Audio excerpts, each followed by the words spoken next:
फिर हम सभी भगत भाई बहन 5 दीपक वाली थाल के साथ गुरुदेव भगवान की आरती उतार रहे हैं परमात्मा की। हमारे एक्स्ट्रा 5 यज्ञ सुबह और शाम बन रहे हैं। यानी एक जो यज्ञ है हवन यज्ञ, हम प्रतिदिन अपने घर पर जोत जलाते हैं, एक सिंगल जोत तो 24 घंटे जलती है। अब ये 24 घंटे भी केवल सत्सेवक भाई बहनों के घरों में जलती है, केवल सत्सेवक भाई बहनों के घरों में। सतलोक आश्रमों से जुड़े भाई बहनों के घरों में तो सुबह शाम केवल आरती के समय, और वो भी आरती पूरी होने से पहले ही बुझ जाती है। और यदि किसी ने गलती से परमात्मा के सत्संग सुनकर यदि उसने 24 घंटे जोत जलानी शुरू कर दी, और यदि सतलोक आश्रम वालों को पता चल गया, उन आश्रमों से जुड़े किसी भगत को पता चल गया, किसी कोऑर्डिनेटर को पता चल गया, तो तुरंत उसके नाम का पीला पर्चा आ जाता है कि तू पाखंड कर रहा है, तेरा तो नामखंड हो गया। जैसा कि हमारे भगत जी के साथ में हुआ, भगत जी बताएंगे। इसके लिए जो ये सतलोक आश्रम मैनेजमेंट वाले हैं, ये गुरुजी का आदेश बताते हैं। ये जब उस भगत के घर अगर उसने सत्संग सुन लिया और अपने घर में अखंड ज्योति का मतलब वो हवन योग 24 घंटे करना शुरू कर दिया गुरुजी के आदेश अनुसार, सत्संग वचन के अनुसार, तो ये जब देख लेते हैं तो ये फिर पता पड़ जाता, तो ये गुरुजी के नाम का पीला पर्चा निकालता है गुरुजी की आड़ लेकर, और कहते हैं भाई गुरुजी का आदेश नहीं है, ये गुरुजी का आदेश नहीं है। और भगत कह देता है, जैसे जेता जागता उदाहरण दास है, दास के घर में भी जब से गुरुदेव भगवान को वो सत्संग देखा सुना दास ने, जिसमें गुरुदेव भगवान बताते हैं कि भाई ज्योति, गुरुदेव भगवान कहते हैं कि भाई सुबह शाम ज्योति लगनी चाहिए, इतना घी तो अवश्य डाले। और फिर गुरुदेव भगवान कहते हैं कि अगर आर्थिक स्थिति से मजबूत है तो भाई 24 घंटे चलाओ, 24 घंटे घी हवन करो। और वैसे भी गुरुदेव ने भगत जी अपनी पुस्तक में जो तीनों समय की आरती का जो ये सरलार्थ है, भक्ति बोध का सरलार्थ है, उसमें गुरुदेव ने साफ साफ लिखा हुआ है कि कम से कम प्रतिदिन भगत ने 100 ग्राम घी हवन करना चाहिए। अब 100 ग्राम का मतलब है 24 घंटे चलता है वो। और फिर एक सत्संग में गुरुदेव ने यह भी कह रखा है कि ये आपकी इच्छा और आपकी आर्थिक स्थिति के ऊपर है, चाहे भर के कटोरा जलाओ, 24 घंटे चाहे 1 किलो डालो, चाहे उसमें, बिल्कुल बोल रखा है। वो तो हवन है, जितना जलेगा उतना ही परमात्मा दया करेंगे, देवी देवता प्रसन्न रहेंगे, देने वाली भी वही है। अब एक रुई, एक 1.5 ग्राम 2 ग्राम रुई लगेगी, एक जोत बना दे, खड़ी जोत लगा दी, उसमें घी डाल दिया जितनी आपकी इच्छा है, एक कटोरा भर दे, सारा दिन जलाए, उसमें घी डाल दिया जितनी आपकी इच्छा है, एक कटोरा भर दे, सारा दिन जलाए, तो उसमें वो घी उसमें डाल दिया, और हम अपना मंत्र वाणी सुबह नित्यनेम करें, दोपहर रमैणी करें, शाम न संध्या आरती करें, ये भगवान की वाणी भी हम बोलते रहते हैं, तो वो भी हवन हो रहा है। तो भाई और बहनों, जब दास के घर में कुछ एक कोऑर्डिनेटर आए थे, सन 2022-23 की बात है लगभग, तो उन्होंने देखा कि दरबार के अंदर परमपिता परमेश्वर की सिंगल फोटो थी, सतगुरु रामपाल जी की। बिल्कुल, सतगुरु रामपाल जी भगवान की सिंगल फोटो थी दरबार में, वो बहुत पहले से ही थी, सिंहासन पे थी। तो उन्होंने आके दंडोत तो किया, लेकिन दंडोत करने से पहले उनकी नजरें गई तो मजबूरी हो गई करना, क्योंकि वो नहीं करते तो फिर दास उनकी बात नहीं सुनता, कह देता भाई चलो यहाँ से। वैसे तुम हमारे गुरु को दंडोत नहीं कर रहे, फिर तुम काहे के भगत, काहे की तुम्हारी। तो उन्होंने दंडोत किया, फिर बाहर आते ही उनका, यानी उस दरबार से बाहर आते ही कुर्सियां लगी हुई थी उन भक्तों के लिए, कोऑर्डिनेटरों के लिए। वो आते ही पहला ही उनका सवाल था कि भाई कबीर जी की फोटो नहीं है, यानी वो दाढ़ी मूंछ वाले की फोटो नहीं है। तो दास ने कहा कि भाई ये कौन है, भाई ये भी तो कबीर है। फिर उन्होंने घुमा दिया बात को कि नहीं वो भी तो होनी चाहिए थी, क्योंकि उनको लगा कि अब यहाँ पे जवाब नहीं दे पाएंगे, यहाँ पे दाब नहीं सकेंगे भगत को, क्योंकि ज्ञान आधार से जो क्रिया की होती है उस पर फिर परमेश्वर की मेहर होती है, रजा होती है।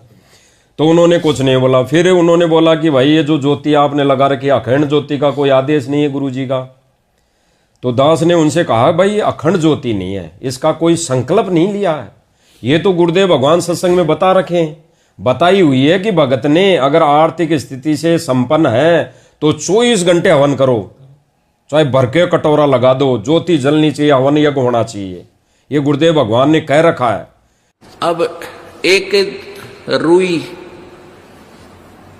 1.5 ग्राम 2 ग्राम रुई लगेगी, एक जोत बना दे,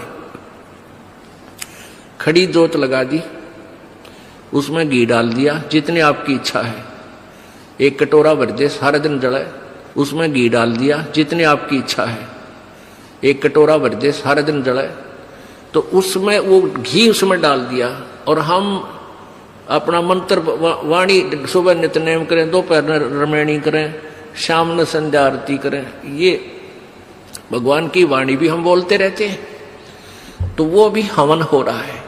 फिर उन्होंने वहां तो कोई जवाब नहीं दिया इस बात का। उन्होंने तो ये कहा कि भाई गुरुजी ने तो मना कर रखी है। तो दास ने कहा बताओ, कोई प्रमाण बताओ। भाई अगर गुरुजी ने किसी सत्संग में मना किया हो या गुरुजी ने किसी बाद में जेल में जाने के बाद भी अगर कुछ कहा हो तो बताओ। तो उन्होंने कुछ मतलब उनकी तरफ से कोई ऐसा जवाब नहीं था कि वो भी संतुष्ट हो सके और एक भगत को भी संतुष्ट कर सके, क्योंकि जहां पर विधिवत सारे काम हो रहे हो तो फिर उनकी चलती नहीं, जोर नहीं चलता।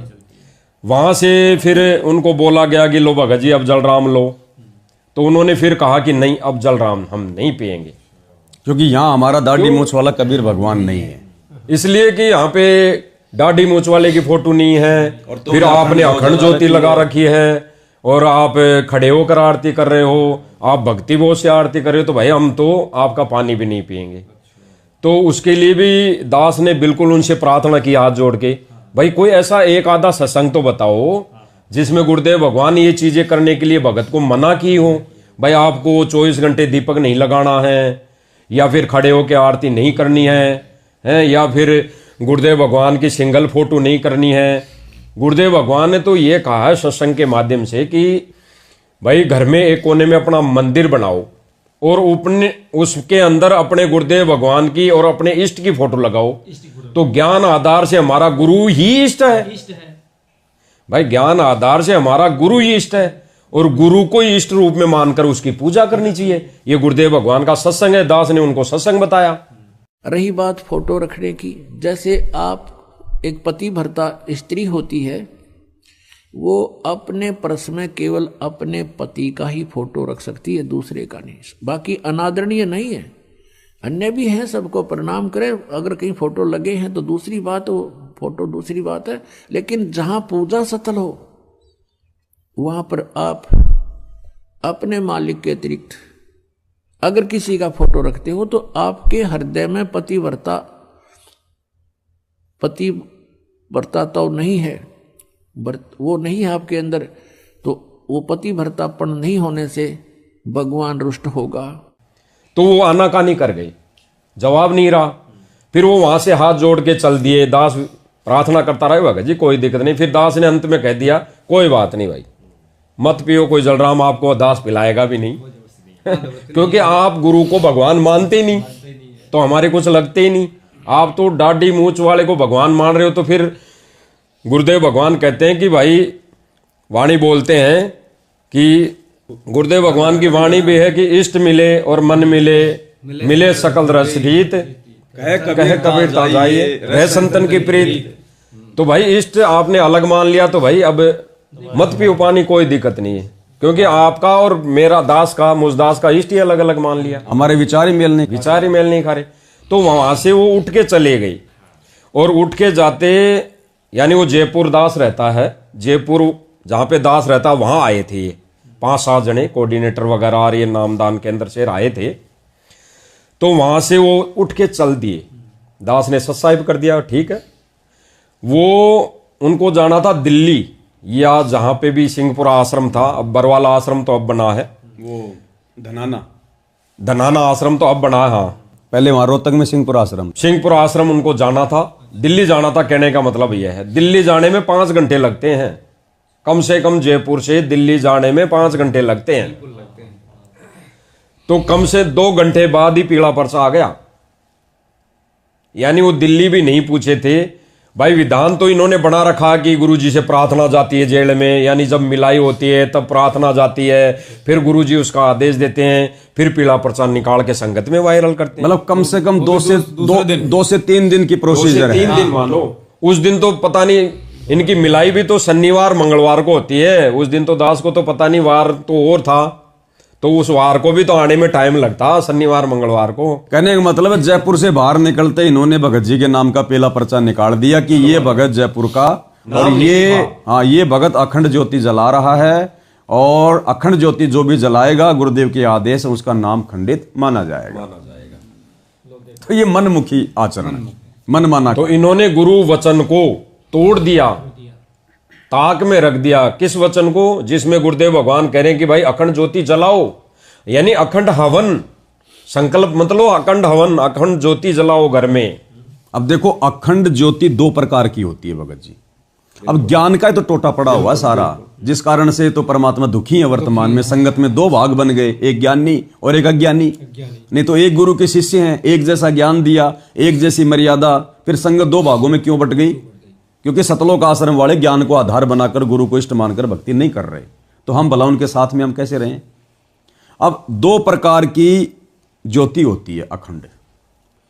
एक अखंड ज्योति वो होती है जो मनमाने आचरण के तहत शुरू की जाती है, यानी मैं संकल्प करता हूं कि मैं इस ज्योति को एक बार जलाने के बाद मैं इसको कभी बुझने नहीं दूंगा। 1 साल तक या 6 महीने, जितने भी दिन का वो संकल्प लेता है कि चाहे कुछ भी हो जाए मैं इस ज्योति को नहीं बुझने दूंगा, वो होती है अखंड ज्योति। तो ये आ गया मनमाने आचरण में, ये आ गया तप के अंदर, ये भक्ति मार्ग में मना है, तो ये तो हम सोच भी नहीं सकते।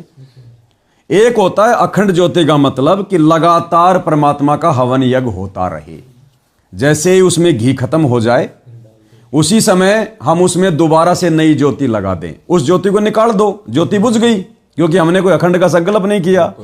और सप्ताह में तो हम वैसे भी परमात्मा की ज्योति साफ करते हैं, और जब उसको साफ करते हैं उस बर्तन को, दीपक को, तो वो तो बंद ही करना पड़ता है, 2 4 5 मिनट वो नहीं चलता। उसको साफ करके नई बत्ती लगा के फिर से हम परमात्मा को दंडत करके मंगलाचरण बोल के मालिक की वाणियां बोल के फिर से हम अपनी ज्योत जला देते हैं। तो ये 2 प्रकार की अखंड ज्योति होती है। एक तो मनमाने आचरण वाली कि मैं उसको नहीं बुझने दूंगा, तो वो तो देखो किसी के सफल नहीं होती है। मान लो आपने अखंड का संकल्प ले लिया और कल कोई भूकंप आ गया, आपका मकान ही ढह गया, तो ज्योति कहां से रहेगी? भयंकर आंधी आ गई, भूचाल आ गया, चूहा लेके बत्ती ऊपर चढ़ गया, तो वो आपकी अखंड कहां से हुई? तो वो मनमाना काम तो हम ना कर सकते, ना हम कभी सोच सकते। दूसरा अखंड ज्योति का मतलब है लगातार अपनी श्रद्धा अनुसार, अपनी आर्थिक स्थिति अनुसार परमात्मा का हवन चलते रहने दो। अगर ये गलत सिस्टम है, जैसा कि उन भाइयों ने पीला पर्चा निकाल दिया कि गुरुजी का आदेश है अखंड ज्योति नहीं जला सकते, नाम खंड हो जाएगा, तो भाई इन सतलोक आश्रमों में तो लगातार सैकड़ों की संख्या में अखंड ज्योतियां जल रही हैं, हवन यज्ञ हो रहे हैं 1.25 किलो घी के, तो इसका मतलब आश्रम वालों का तो हमारे से पहले से नाम खंड है। तो ये लोग अपनी गिरेबान में जाके नहीं देखते, दूसरों को शिक्षा बड़ी जल्दी दे देते हैं। क्यों? क्योंकि ज्ञान की कमी है। तो परमेश्वर ने दया करी, मालिक की 5 दीपक वाली आरती के साथ में सभी सत्सेवक भाई बहन आरती करने लगे अपने गुरु को इष्ट मानकर। उसके बाद गुरुदेव भगवान के चरणों में बैठकर मालिक से अपनी मन की बात करना, अरदास करना, सुबह शाम जैसे भी समय मिले परमात्मा के दरबार में बैठकर उनकी चरण सेवा करना। तो ये है सतगुरु सेवा, ये है वास्तव में सतगुरु की सेवा। बिल्कुल बिल्कुल। इस सेवा का लाभ हमें मिलेगा भगत जी, बिल्कुल मिलेगा जी। यही है वो असली धन जिसको सार शब्द कहते हैं। क्योंकि सबसे पहले हमने सतगुरु को शब्द रूप में जान लिया, पहचान लिया, फिर सतगुरु को हमने घर पर विराजमान कर दिया, फिर उनको प्रसन्न करने के लिए गीता अध्याय 3 श्लोक 13 के अनुसार उनको भोग लगाना शुरू कर दिया। फिर उनकी वास्तव में की आरती तो भगवान की उतारी जाती है। आज से पहले भगवान का नहीं पता था, तो हम इन पत्थरों की आरती उतार रहे थे।